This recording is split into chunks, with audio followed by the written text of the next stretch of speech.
Andy Lee thinks that Tyson Fury can go on to become the greatest heavyweight of all time. Well, that's a very ambitious statement if ever I heard one. Tyson Fury has got an awfully long way to go before he can realistically be in that conversation with the likes of Muhammad Ali, Joe Louis, Larry Holmes, Lennox Lewis, Vander Holyfield, etc., etc. Tyson Fury has got two very good wins on his resume. Outside of that, it's paper thin. Outside of Vladimir Klitschko and Deontay Wilder, who's he got? Derek Chisora? Steve Cunningham? You see, for me, one of the minimum criteria that you need to be considered an all-time great heavyweight champion is you must have beaten at least the majority of top contenders who are around in your era. You at least need to have done that. Yeah, preferably, if there were other champions out there as well, beat the other champions, become undisputed, and even more preferably, beaten at least one or two all-time greats when they were still viable, either champions or contenders. But failing that, let's say you were in a weak era, like the Klitschkos, for the most part, were in a weak era. Like Mike Tyson, for the most part, was in a weak era. Larry Holmes wasn't in the strongest era. Okay, I'm not going to say it was out and out weak, but it wasn't the strongest era. But Larry Holmes beat the overwhelming majority of top contenders who were around during his era. Joe Louis did the same. Mike Tyson did the same. He beat just about everybody he could beat at the time. Obviously, he ran into Buster Douglas and lost that fight. The Holyfield fight was delayed for several years. One, because Tyson lost to Douglas. Then he went to prison. Eventually, they fought in November 96. But during Tyson's heyday, his first reign as champion, he fought pretty much everybody he was supposed to fight. All the top contenders around at the time, the other champions, he became undisputed, etc. Okay? So that's why, in my view, you can count Mike Tyson as an all-time great. You know, the only issue I've had when it comes to Mike Tyson and his resume is not that I think Mike Tyson's not an all-time great. It's that his fans tend to go overboard with his greatness. They say that he's the greatest heavyweight ever. They say that if he hadn't fired Kevin Rooney, he would have been 100-0 undefeated. They say if this and if that and if the other, he wouldn't have lost and he would have done this. And it's just too many ifs, buts, and maybes. Yeah? If you want to call Mike Tyson the greatest heavyweight of all time, then you have to compare him to the other people who are in that particular conversation. Muhammad Ali, who beat all-time greats. Muhammad Ali, who, came back from adversity, who avenged losses, right? So that's the criteria we're looking at if we're trying to say Mike Tyson's the greatest of all time. And the reason I bring that up is because I was listening to a recent Boxing Beats and Rams video where he was kind of defending Mike Tyson's resume and his legacy and all that kind of stuff. And Mike Tyson did some great things. Don't get it twisted. But his fans tend to go way overboard in terms of just how great he was. Okay? And the same could be said for Tyson Fury. A lot of his fans are going way overboard. And Tyson Fury hasn't achieved anywhere near as much as Mike Tyson. What I will say is that Tyson Fury, with his wins over Vladimir Klitschko and Deontay Wilder, you could definitely argue that those two wins were better than any wins Mike Tyson has in his resume. But Mike Tyson's resume is a lot deeper in terms of championship fights, for one, because Tyson Fury's had how many championship fights? The Klitschko fight and the two Wilder fights, 3 championship fights. Mike Tyson had, 10 championship fights in his first title reign. No, so 11 championship fights, because he had 10 defenses. Well, the Douglas fight was his 10th defense, right? Which means that it was his 11th championship fight because he won his first world title against Trevor Berbick. So that would have been his 11th championship fight against Buster Douglas. And then he had the championship fights. So let's say 11. Then he had the fight against Frank Bruno. Another championship fight against Bruce Seldon. So we're up to 13.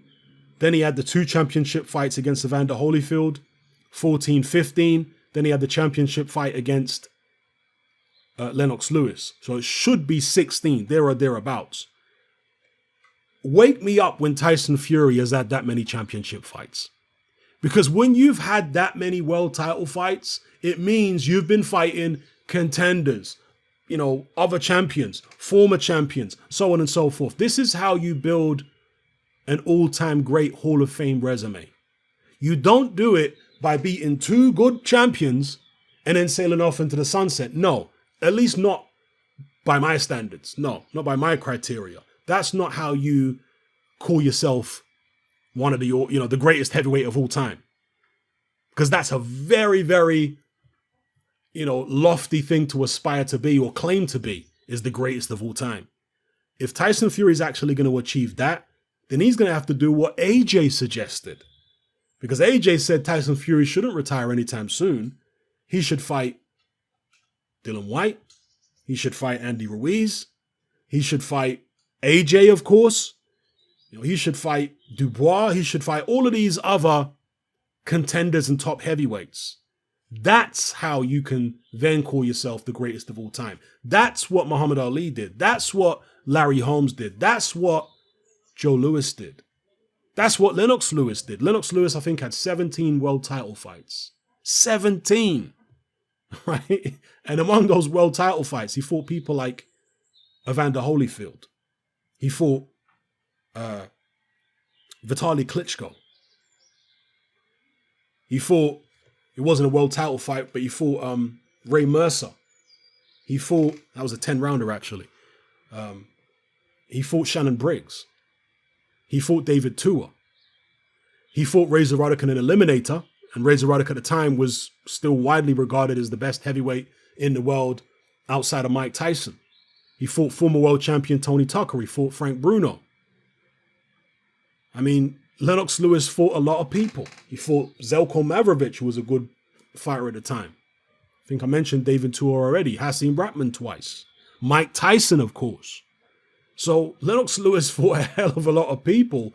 The only real contemporaries of Lennox Lewis who he didn't end up fighting were Riddick Bowe and Michael Moorer. But other than that, Lewis fought everybody he was supposed to fight. Riddick Bowe ducked Lennox Lewis, and that's facts. I know there are some jokers out there running around saying, oh, Bowe didn't really duck Lewis. No, of course he ducked Lewis. It's been admitted by everybody now. Eddie Foch, when he was still alive, said that he is the one who blocked the fight. He didn't think Bowe was ready for Lewis after Bowe won the world title undisputed championship from Holyfield. He said he blocked it. But Riddick Bowe, in several interviews, says that it was Rock Newman who blocked the fight. You can go watch them interviews on YouTube, and you'll hear Riddick Bowe saying that Rock Newman is the one who messed up the Lennox Lewis fight, and it's Rock Newman's fault the fight didn't happen. But whatever way you want to look at it, it's Riddick Bowe and his team's fault that the Lewis fight didn't happen. It's no fault of Lennox Lewis. Okay? So there's nothing he could do about the Bowe fight. He tried his hardest to get it. He was mandatory challenger. And Riddick Bowe decided to throw the WBC belt in the trash rather than fight Lewis. And Michael Moorer, yeah, he was around during Lewis's time. Lewis never did fight a southpaw. I know people are going to talk about Chris Bird and John Ruiz, but they weren't really seen on Lewis's level at the time when Lewis was at his heyday and Mike Tyson was still around, Holyfield, all those guys. No, these were not the big names at the time. The big names were the Holyfields, Riddick Bowe, Mike Tyson, of course, Lennox Lewis, and Moorer was in there because he beat Evander Holyfield in that first fight that they had. So and Michael Moorer, yeah, southpaw, very good technical fighter, very, very chinny, like extremely chinny. And people call Lennox Lewis chinny, but if you think Lewis is chinny, I don't know what you would call Michael Moorer a heavyweight, because Moorer had virtually no punch resistance at all for a heavyweight. He just used to, catch any kind of solid shot from a guy, 200 pound plus and he'd be on very shaky legs. Yeah. So Lewis definitely had a better chin than Michael Moorer. But yeah, other than Michael Moorer, Riddick Bowe, Lewis thought everybody was supposed to fight. Tyson Fury needs to build that kind of resume where if he doesn't leave no stone unturned, he leaves very few stones unturned. That's what he needs to do before he can possibly be in the conversation with the likes of Ali and Joe Louis and all those other fighters I've mentioned as possibly the greatest ever. So it's great to aspire to be the greatest heavyweight of all time for his cousin and co-trainer Andy Lee to say, yeah, he can go down and be the greatest ever. That's great, to have all that ambition. But let's put it in practice, Andy and Tyson. Let's actually see Tyson Fury go out there and take on all comers. Not recycle, hopefully he won't do this, but not recycle Deontay Wilder as an opponent over and over again. Put him in there against AJ. If you can get past AJ, let's see him fight Dubois. Let's see him fight Dylan White. Let's see him fight Hrgovic on the way up. Let's see him fight Miller. Let's see him fight Ruiz. Let's see him fight all the top guys out there and end up with the number of, a total number of world title fights similar to Lennox Lewis or Evander Holyfield, Mike Tyson, etc. Maybe not Joe Louis, because I think Joe Louis had, 22 or 23 title defenses, which is a hell of a lot. I mean, Klitschko, of course, Vladimir especially, but even Vitali had a hell of a lot of world title fights. Okay? I think both Klitschkos can be considered all-time greats. Again, they were around in a very weak era, but minimum criteria for me, in terms of being an all-time great, is you have to at least be dominating your division. You have to at least beat the majority of top contenders out there and all the other champions, if not the majority of the other champions. If you've done that in your era, okay, you can be considered an all-time great. But an even greater status than just being one of the all-time greats is being a contender for the greatest ever. You really have to go above and beyond to be considered for that. So, Andy Lee's saying what he's saying. Yeah, that's cute. But let's actually see Tyson Fury do what these other contenders for greatest of all time have actually done and take on all comers. Let's not hear no excuses. Let's not see no financial maneuvering. He's only had 3 world title fights, Tyson Fury. He's going to need a hell of a lot more than that before you'll get people like me on board and many others saying that, okay, now he's an all-time great, and now we can start talking about how great. Is he maybe one of the greatest ever? The greatest ever? So a lot of work to be done before we can have those conversations. Let me know what you guys think in the comment section below. And I'll just leave it by saying this.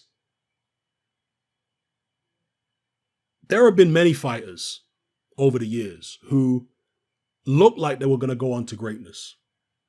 They had some terrific wins, but then they fizzled out and kind of went out with a whimper. I mean, I remember when, there are so many, in fact, maybe I'll do a separate video about this because there are so many fighters I could tell you. I mean, one of them off the top of my head, Donald Curry.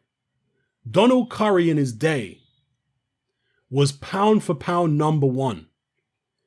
Is Donald Curry even considered an all-time great fighter at this point?